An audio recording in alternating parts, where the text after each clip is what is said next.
This is the Minor Pentatonic Scale. Today we're talking about simply how to play it. In the next video we're going to talk about where to play it, how to fit it into different keys, and how to use it. In the third video we're going to talk about how to sing it, how to make it be creative and sing melodies.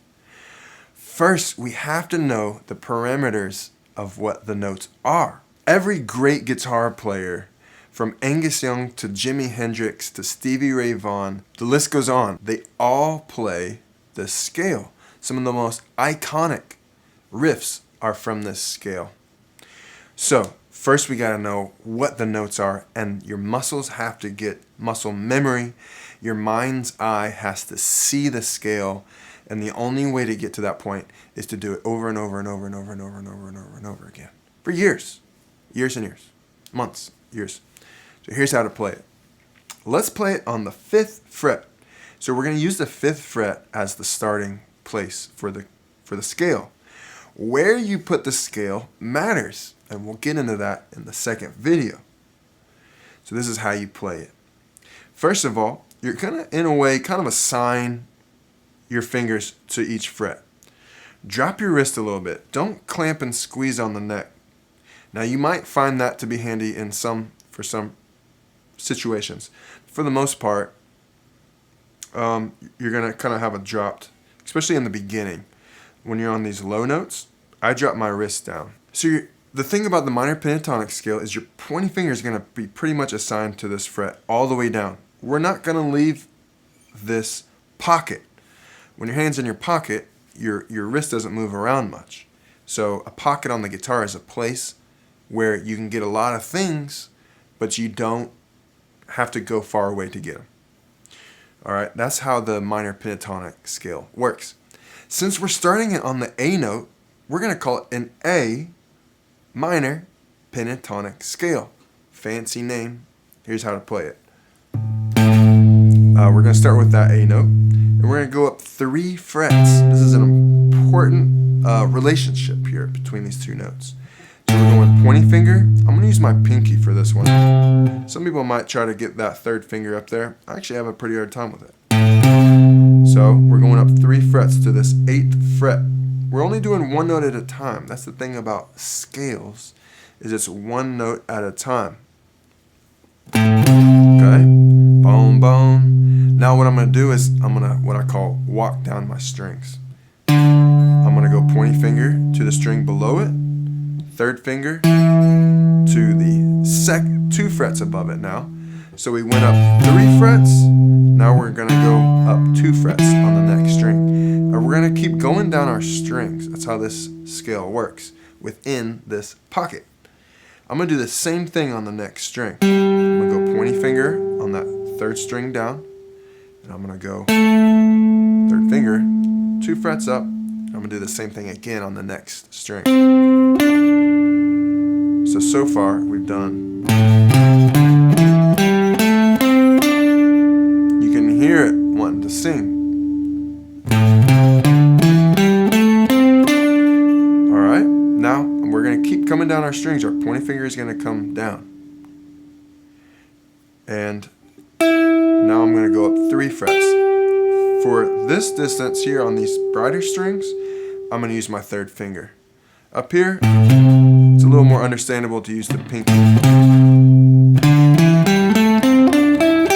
I'm going to still use these 2 fingers. For me, that works. Alright, so I've gone up 3 frets, up 2 frets, up 2 frets, up 2 frets, up 3 frets. Now I'm going to do up 3 frets again. So, what you want to do is, literally, like I said, play this thing for months and months. Spend hours on it a week, and do that for months. Get really good. Your muscle memory needs to know what it's like to do that scale over and over and over, from the beginning to the end and back. So, we're going up the scale. I'm saying up the scale because the pitch is going higher. Now going backwards, we want to be able to go backwards also. You won't be able to do all this first day. I'm giving you the perimeters. It's up to you to spend a bunch of time on doing it over and over and over and over. You won't be able to just, if this is your first time playing this scale, you'll need to pause this video and work on those little parts. Work on just a couple notes at a time. Pick those 4 notes and get really good at those. Then maybe think about this 6-note pocket right here. Maybe take it back. It's okay to go slow, take your time and get used to it. All right, so I'm gonna go back up to the highest note in this scale. Okay, and I'm gonna go backwards. So first I'm gonna pluck this bright note here. Then I'm gonna say on the same string, release that to my pointing finger. I'm gonna kind of do the same, do that concept all the way up. I'm gonna go here, to the string above it. Now I'm gonna release it to the lower note on the same string. Now I can go to the string above it, 2 frets up now, not 3. Back to the pointing finger, go up a string, release it to the pointing finger, same thing all the way up, 2 frets up, pointing finger, pinky note. Okay, you can hear how it kind of lands to that A. That's why it's an A minor pentatonic scale.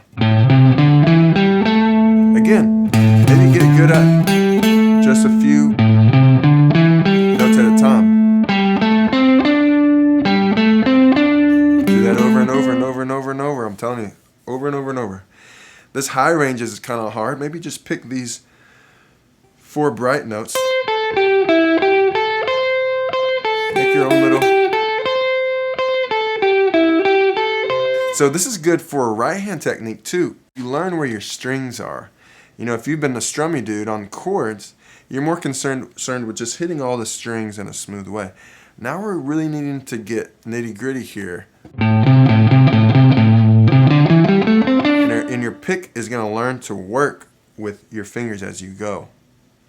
So practice that for months and months and months and months, hours and hours and hours. And when you're ready and you feel like your muscles have muscle memory with it, and 2, that your mind's eye can see the notes.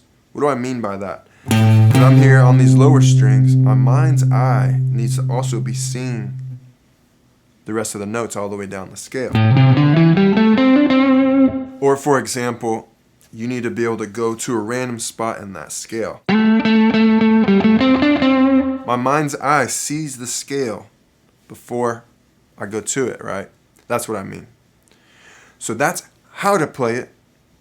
Now we're going to go, video 2 is how to use it. But don't go there till you are really good at running that scale smoothly. You might consider timing yourself on the scale. What that does is puts a little bit of pressure on you. Once you've done the scale for a few weeks or months, hit a timer, and it puts that little bit of pressure on you to try to perform that scale all the way up and all the way down. Once you can get it under 10 seconds, maybe 8 seconds, all the way up the scale and all the way back down the scale, then maybe you're ready for video 2. We're going to talk about how to use it, when to use it. My name is Jacob Paul with Inside Out Online. I'm going to see you on video 2.